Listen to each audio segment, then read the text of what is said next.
Bonjour et bienvenue à cette célébration eucharistique.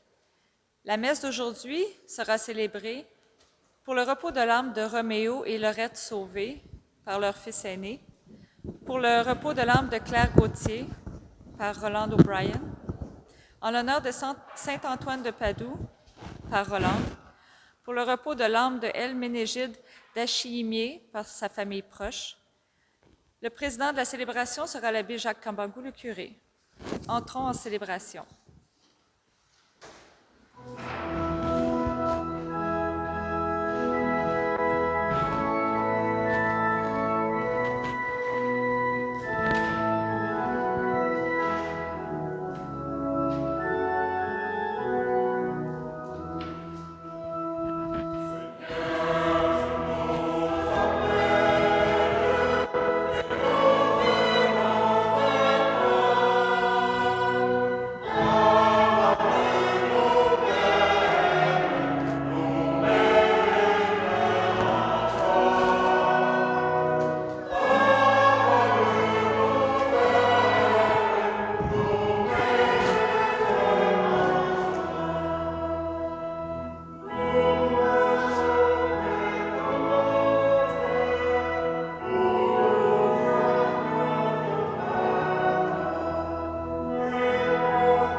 Au nom du Père et du Fils et du Saint-Esprit, la grâce de Jésus-Christ notre Seigneur, l'amour de Dieu le Père et la communion de l'Esprit Saint soient toujours avec vous.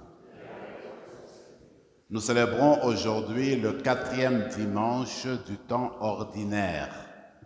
En cette célébration, nous allons débuter avec ce qu'on appelle le discours de Jésus sur la montagne. Ça sera l'introduction où on va parler des béatitudes. C'est que durant la célébration, nous allons demander la grâce spéciale de nous ouvrir davantage à la parole de Dieu, comme on vient de le chanter. Eh bien, cette parole-là, la présence du Seigneur nous apporte la joie. Et les béatitudes, c'est la voie du bonheur. Alors, ce que nous allons demander, c'est que le Seigneur, avec son esprit, eh bien, qu'il nous éclaire davantage pour nous tourner vers lui et nous ouvrir à lui. Alors, commençons par nous préparer nos cœurs à cette célébration. Et ensemble, nous allons offrir cela avec les intentions que nous venons de partager avec les familles qui sont ici pour les intentions. On va partager cela ensemble et nous tourner vers le Seigneur. Commençons par reconnaître nos manquements. Seigneur Jésus, justice des opprimés, béni sois-tu et prends pitié de nous. Ô Christ, espérance des persécutés, béni sois-tu et prends pitié de nous. Seigneur, pain des affamés, béni sois-tu et prends pitié de nous. Que Dieu Tout-Puissant fasse descendre sur nous son amour et sa miséricorde, qui nous accorde le bonheur véritable des béatitudes dès maintenant et pour les siècles des siècles.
Prions le Seigneur.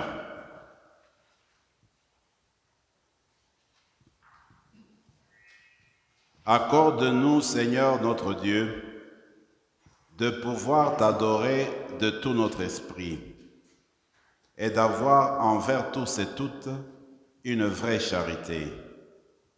Par Jésus-Christ, ton Fils notre Seigneur, qui vit et règne avec toi dans l'unité du Saint-Esprit, Dieu, pour les siècles des siècles.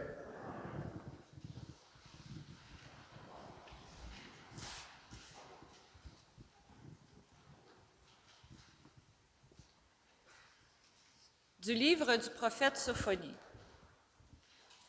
Cherchez le Seigneur, vous tous, les humbles du pays, qui accomplissez sa loi. Cherchez la justice, cherchez l'humilité. Peut-être serez-vous à l'abri au jour de la colère du Seigneur.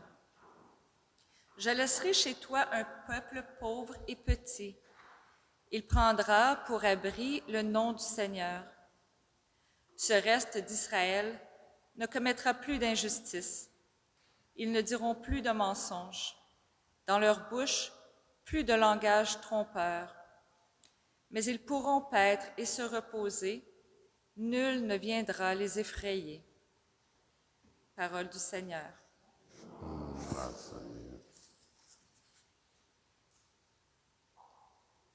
Heureux les pauvres de cœur, car le royaume des cieux est à eux. Heureux les pauvres de cœur, car le royaume des cieux est à eux.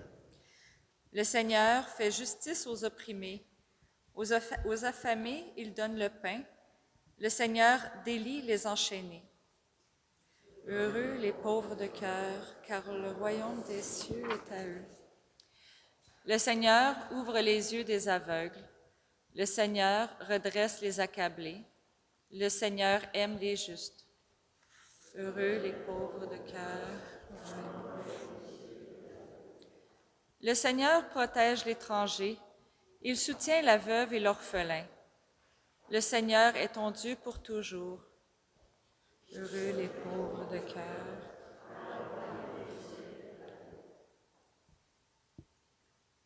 De la première lettre de saint Paul apôtre aux Corinthiens.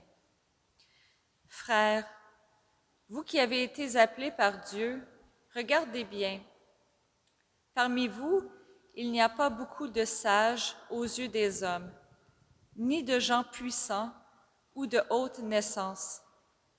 Au contraire, ce qu'il y a de fou dans le monde, voilà ce que Dieu a choisi pour couvrir de confusion les sages. Ce qu'il y a de faible dans le monde, voilà ce que Dieu a choisi pour couvrir de confusion ce qui est fort. Ce qui est d'origine modeste, méprisé dans le monde, ce qui n'est pas, voilà ce que Dieu a choisi pour réduire à rien ce qui est. Ainsi, aucun être de chair ne pourra s'enorgueillir devant Dieu. C'est grâce à Dieu, en effet, que vous êtes dans le Christ Jésus, lui qui est devenu pour nous sagesse venant de Dieu, justice, sanctification, rédemption. Ainsi, comme il est écrit, « Celui qui veut être fier, qu'il mette sa fierté dans le Seigneur. » Parole du Seigneur.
Le Seigneur soit avec vous. Évangile de Jésus-Christ selon saint Matthieu. En ce temps-là, voyant les foules, Jésus gravit la montagne. Il s'assit et ses disciples s'approchèrent de lui. Alors, ouvrant la bouche, il les enseignait. Il disait, « Heureux les pauvres de cœur, car le royaume des cieux est à eux. Heureux ceux qui pleurent, car ils seront consolés. Heureux le doux, car ils recevront la terre en héritage. Heureux ceux qui ont faim et soif de la justice, car ils seront rassasiés. Heureux les miséricordieux, car ils obtiendront miséricorde. Heureux le cœur pur, car ils verront Dieu. Heureux les artisans de paix, car ils seront appelés fils de Dieu. Heureux ceux qui sont persécutés pour la justice, car le royaume des cieux est à eux. Heureux êtes-vous si l'on vous insulte, si l'on vous persécute, et si l'on dit faussement toutes sortes de mal contre vous à cause de moi.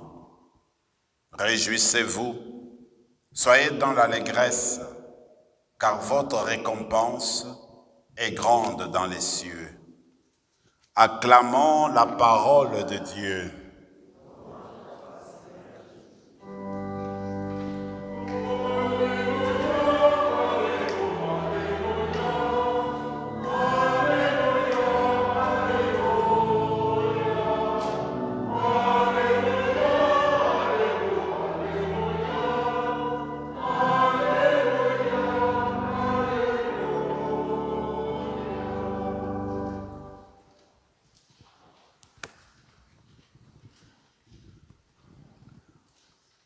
Avec cette proclamation de l'Évangile, nous commençons officiellement l'enseignement de Jésus dans l'Évangile selon saint Matthieu. Personnellement, j'aime beaucoup la description que Matthieu propose pour nous indiquer comment Jésus a commencé cet enseignement-là. Il dit, Jésus va gravir la montagne, il va au-dessus de la montagne et ses disciples le suivent.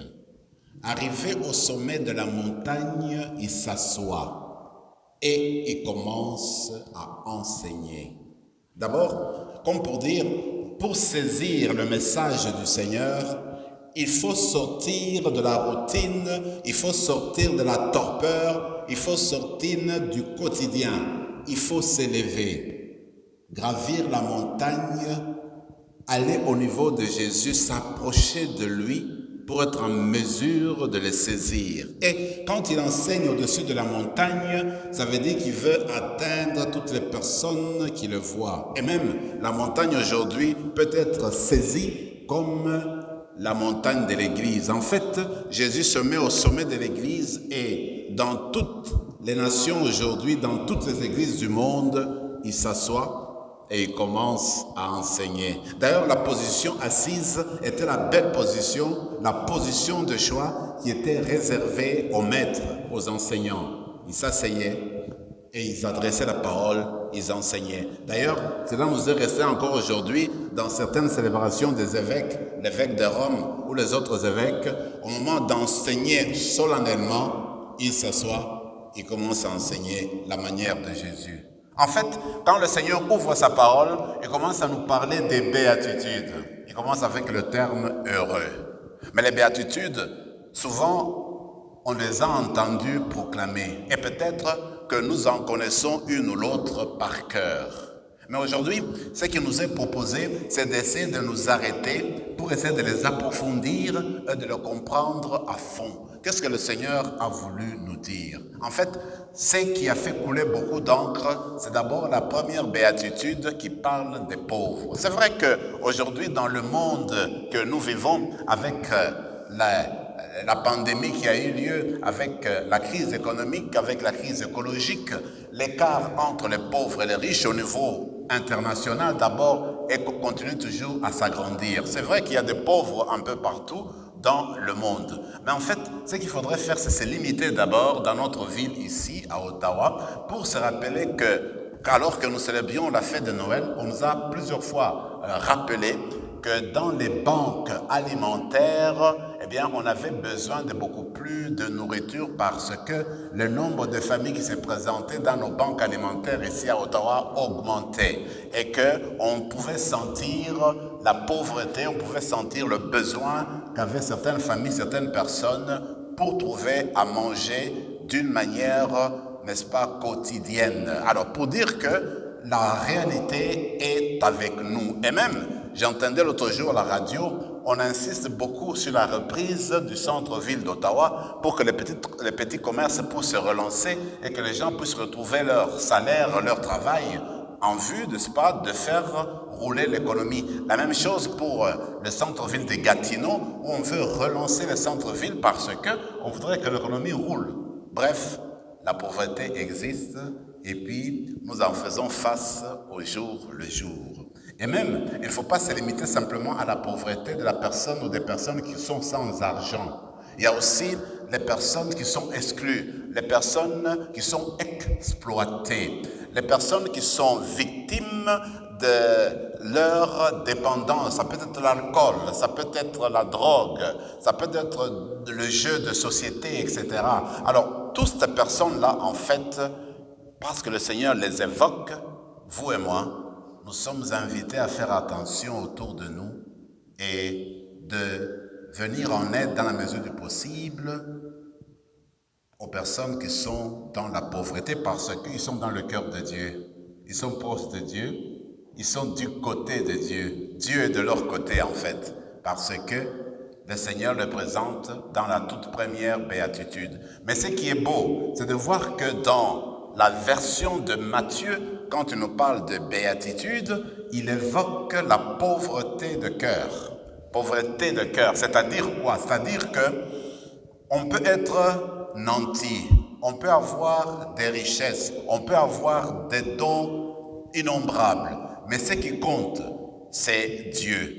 On ne met pas toute sa confiance dans ses besoins ou dans ses richesses matérielles, mais on met toute sa confiance en Dieu. On sait que c'est Dieu en fait qui a toujours le dernier mot. C'est Dieu en fait qui nous permet de vivre, qui nous donne la vie de tous les jours.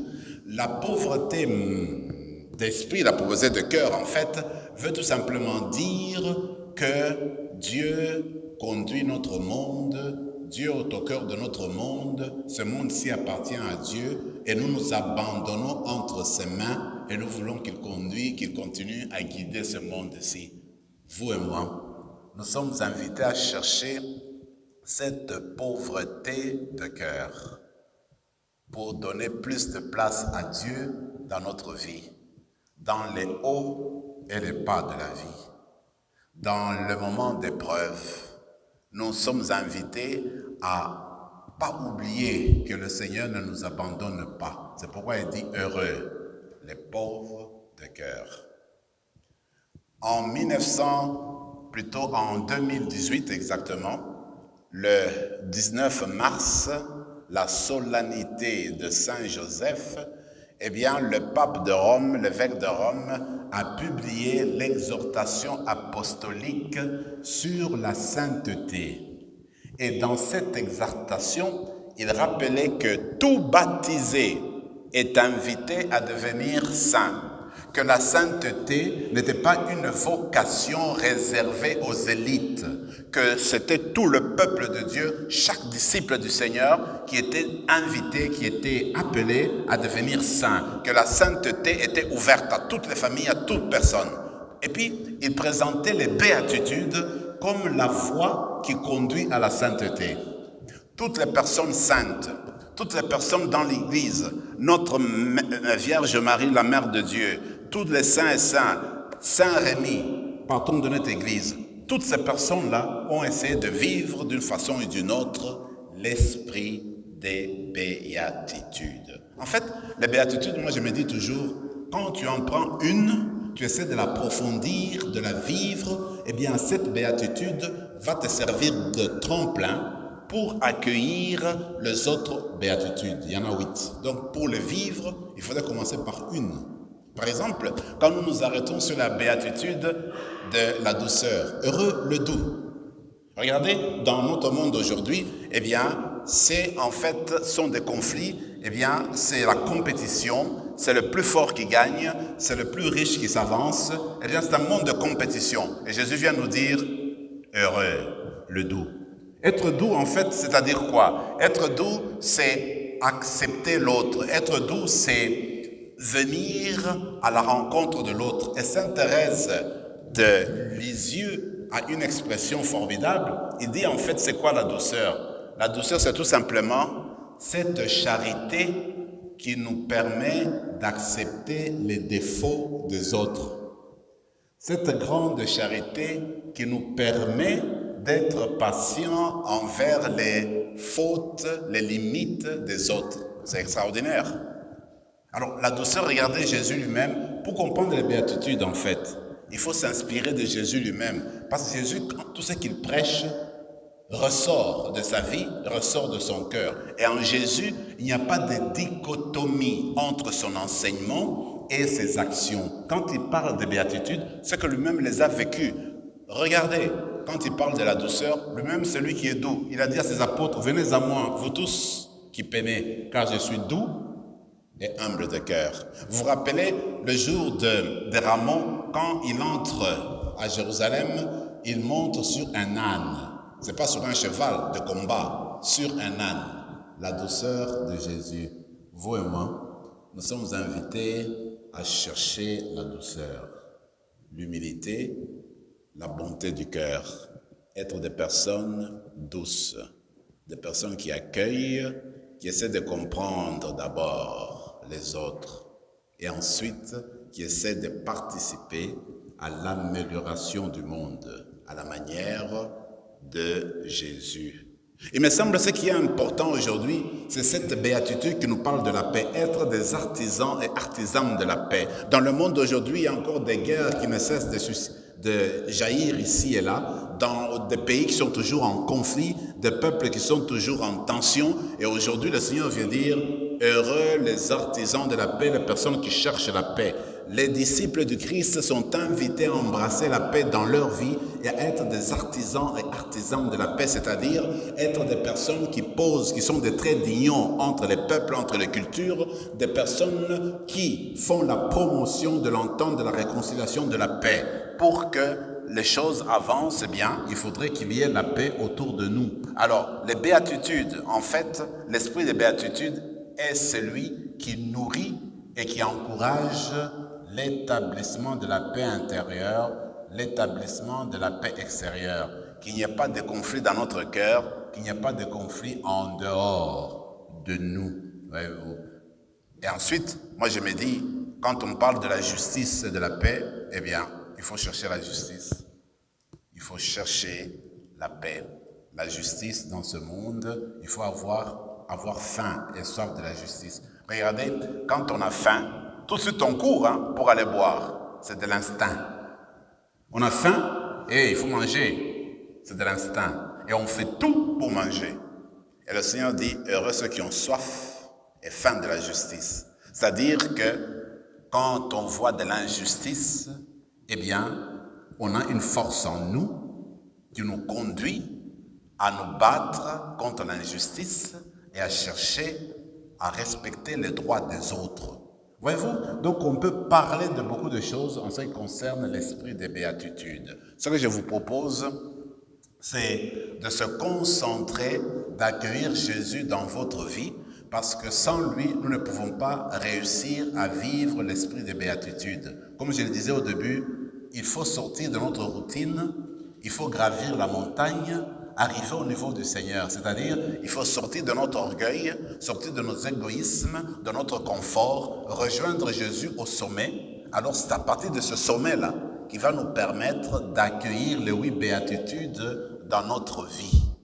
Il y a Sainte Thérèse d'Avila, lui qui dit en fait Dieu seul suffit. C'est cela la béatitude, c'est-à-dire qu'on met Dieu au centre et on ne vit et on ne respire que par lui. Je prie pour que vous et moi, alors que nous célébrons cette messe d'aujourd'hui, que nous puissions grandir dans la connaissance du Christ, que nous mettions en pratique chaque béatitude ou chacune des béatitudes, pour que nous devenions comme Saint Paul et qu'un jour on se réveille et qu'on dise non, ce n'est plus moi qui vis, mais c'est le Christ qui vit en moi, parce que je suis du jour au jour ces béatitudes. Amen.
Le prions à la page 11.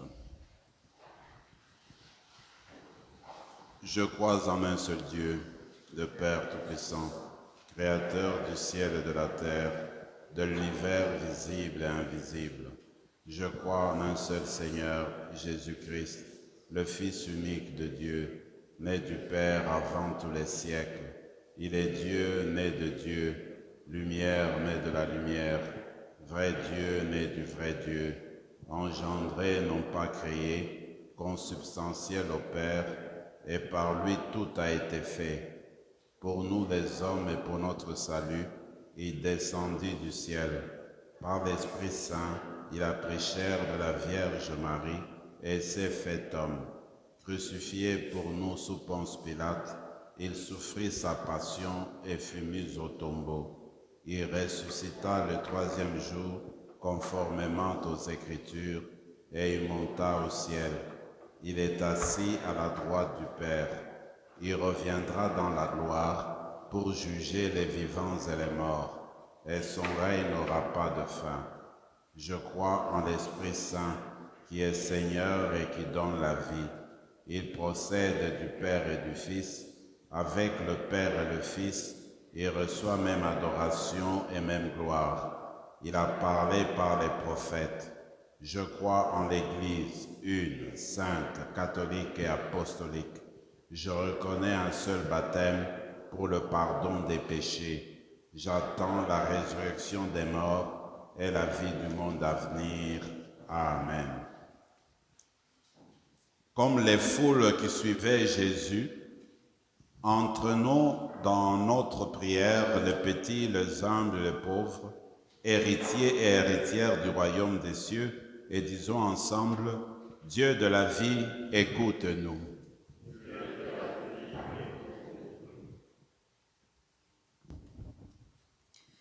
Heureux les pauvres de cœur. À toutes les personnes qui possèdent des biens, des talents, des dons particuliers, que le Seigneur accorde un esprit de pauvreté et de partage. Dieu de la vie, écoute-nous. Heureux les artisans de la paix. À toutes les personnes engagées dans un conflit, que le Seigneur donne l'audace de faire des pas en vue de la réconciliation. Dieu de la vie, écoute-nous. Heureux ceux qui ont faim et soif de la justice. À toutes les personnes qui exercent de lourdes responsabilités dans la société, que le Seigneur inspire le souci de la dignité et du respect de chacune et chacun. Dieu de la vie, écoute-nous. Heureux les miséricordieux. À toutes les personnes qui entretiennent de la rancœur, que le Seigneur offre un cœur nouveau rempli de compassion et d'empathie. Dieu de la vie, écoute-nous. Pour les personnes pour qui nous offrons cette messe, prions le Seigneur. Dieu de la vie, écoute-nous. Pour que le Seigneur nous apprenne à entrer dans son esprit, l'esprit des béatitudes, prions le Seigneur. Dieu de la vie, écoute-nous. Père très bon, puisque le temps du royaume des cieux est arrivé, fais-nous entrer dans l'esprit des béatitudes et rapproche-nous des pauvres, des humbles, tes bien-aimés. Nous te le demandons par Jésus le Christ, notre Seigneur. Amen.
Prions ensemble, mes frères et mes sœurs, au moment d'offrir le sacrifice de toute l'Église.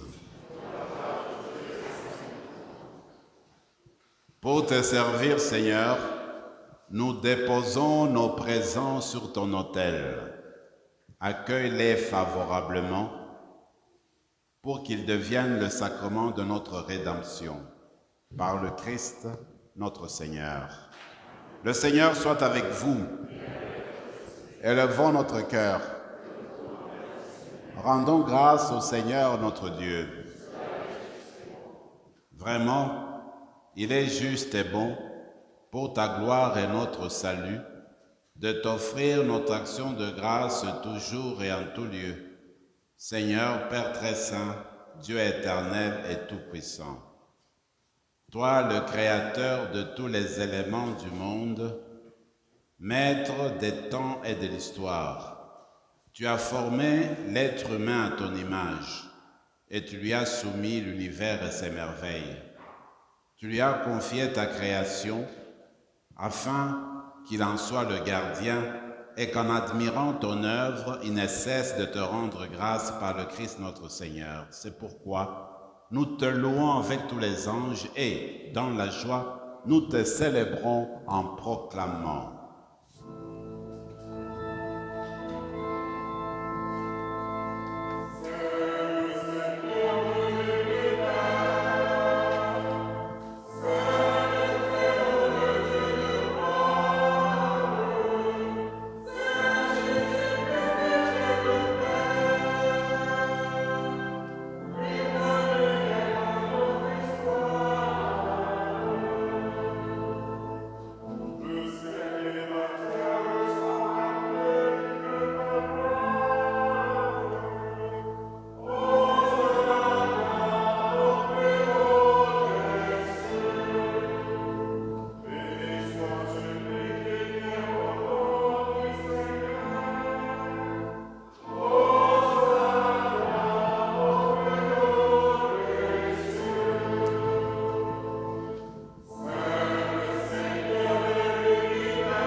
Toi qui es vraiment saint, toi qui es la source de toute sainteté, Dieu notre Père, nous voici rassemblés devant toi. Et dans la communion de toute l'Église, nous célébrons le jour où le Christ est ressuscité d'entre les morts. Par lui que tu as élevé à ta droite, nous te prions. Sanctifie ces offrandes en répandant sur elles ton esprit, qu'elles deviennent pour nous le corps et le sang de Jésus le Christ notre Seigneur. Au moment d'être livré et d'entrer librement dans sa passion, il prit le pain.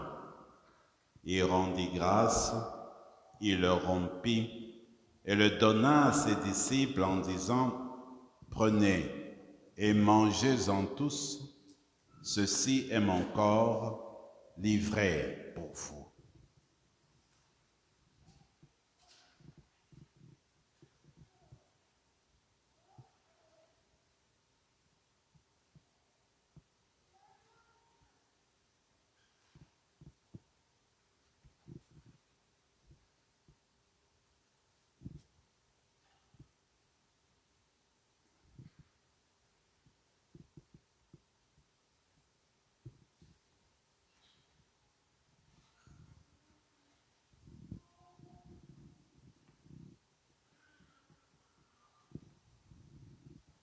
De même, après le repas, il prit la coupe. De nouveau, il rendit grâce et la donna à ses disciples en disant « Prenez et buvez-en tous, car ceci est la coupe de mon sang, le sang de l'alliance nouvelle et éternelle, qui sera versé pour vous et pour la multitude en rémission des péchés. Vous ferez cela en mémoire de moi. »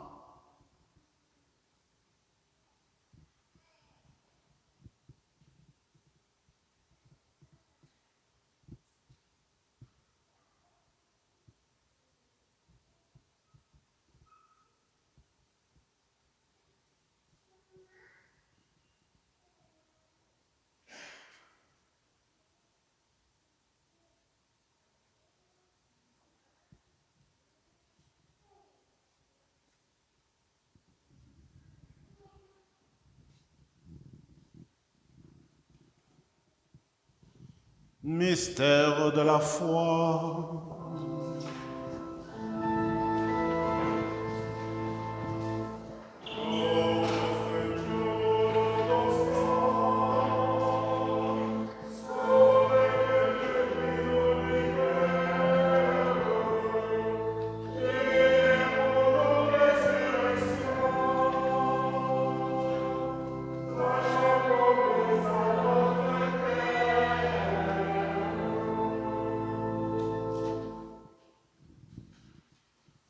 En faisant ainsi mémoire de ton Fils, Nous t'offrons, Seigneur, le pain de la vie et la coupe du salut. Et nous te rendons grâce car tu nous as estimés dignes de nous tenir devant toi pour te servir. Humblement, nous te demandons qu'en ayant part au corps et au sang du Christ, nous soyons rassemblés par l'Esprit Saint en un seul corps. Souviens-toi, Seigneur, de ton Église répandue à travers le monde. Fais-la grandir dans ta charité en union avec notre pape François, notre évêque Marcel, Yvan son auxiliaire, et tous les évêques, les prêtres et les diacres. Souviens-toi de Roméo et de Laurette Sauvé. Souviens-toi de Claire Gauthier.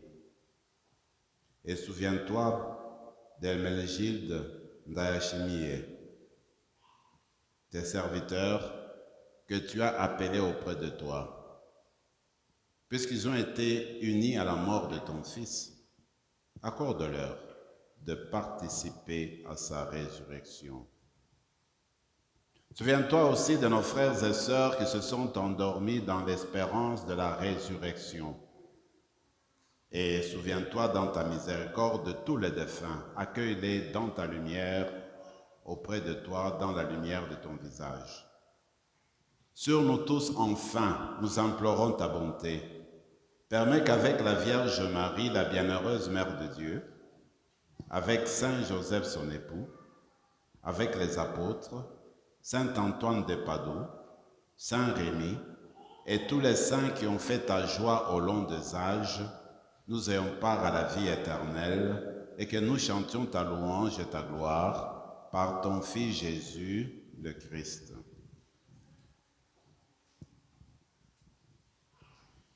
Par lui, avec lui et en lui, à toi, Dieu le Père Tout-Puissant, dans l'unité du Saint-Esprit, tout honneur et toute gloire pour les siècles des siècles.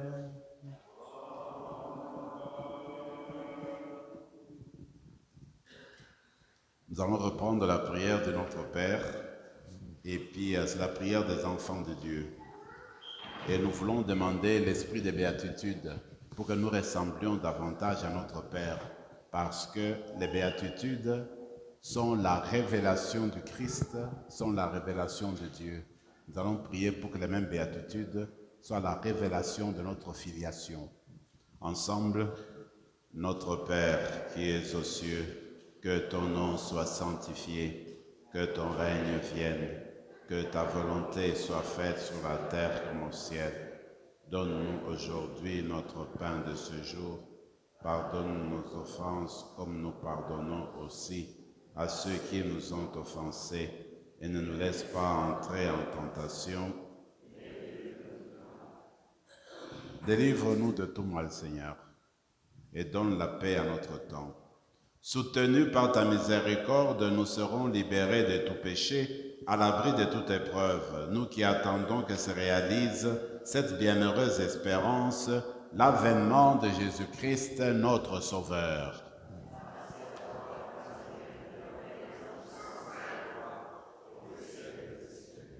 Seigneur Jésus-Christ, tu as dit à tes apôtres, je vous laisse la paix, je vous donne ma paix.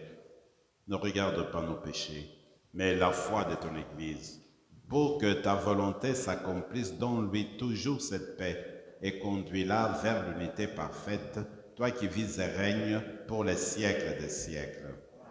Que la paix du Seigneur soit toujours avec vous. Dans la charité du Christ, donnons-nous la paix.